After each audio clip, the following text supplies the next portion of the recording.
Have you ever wondered what cross-site scripting is and why it's a major security risk? Picture this. You're casually browsing the web, hopping from one site to another, when suddenly, your browser behaves unusually. It executes a script that you didn't initiate, and boom!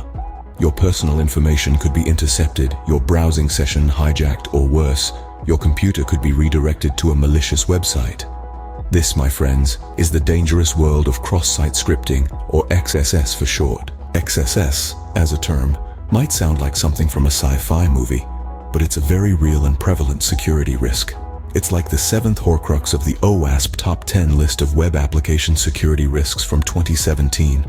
In simple terms, XSS occurs when an application accepts and displays untrusted data on web pages without proper validation or escaping.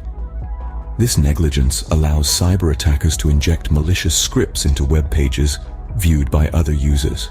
There are three main types of XSS: reflected, stored, and DOM-based. Reflected XSS is like a boomerang.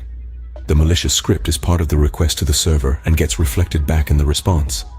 The script is then executed in the user's browser when the response is displayed. Stored XSS, or persistent XSS, is the more dangerous cousin. Here, the malicious script is stored on the server and displayed to any user who accesses that particular page or resource. It's a ticking time bomb waiting to explode. Then we have DOM-based XSS. This happens when client-side scripts in the web page manipulate the document object model, or DOM, insecurely. This allows an attacker to execute scripts in an unexpected manner, causing chaos. The risks of XSS are manifold. It can steal session cookies, redirect users to malicious websites, deface web pages, or perform actions on behalf of the victim. It's like handing over the keys to your online kingdom to a stranger. But fear not, for there are ways to prevent XSS attacks. Developers can implement proper input validation and output encoding. They can use security mechanisms like content security policy to specify which resources the browser should load or execute. They can also use frameworks and libraries with built-in protections against XSS vulnerabilities. Regular education about XSS risks and mitigation techniques, along with security testing, can help identify and remediate XSS vulnerabilities in web applications. In essence, cross-site scripting is a significant security risk. It's a chameleon that changes its form, reflected, stored, or DOM-based.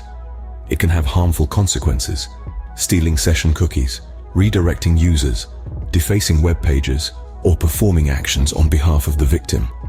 But by following best practices like proper input validation, output encoding, using security mechanisms, employing secure frameworks and libraries, educating developers and testers, and conducting security testing, we can significantly reduce the risk of XSS attacks and ensure safe and secure web browsing. So the next time you're hopping from one site to another, remember, cross-site scripting is a lurking danger. But with the right knowledge and practices, it's a danger that can be mitigated. Stay safe in the cyberspace, folks.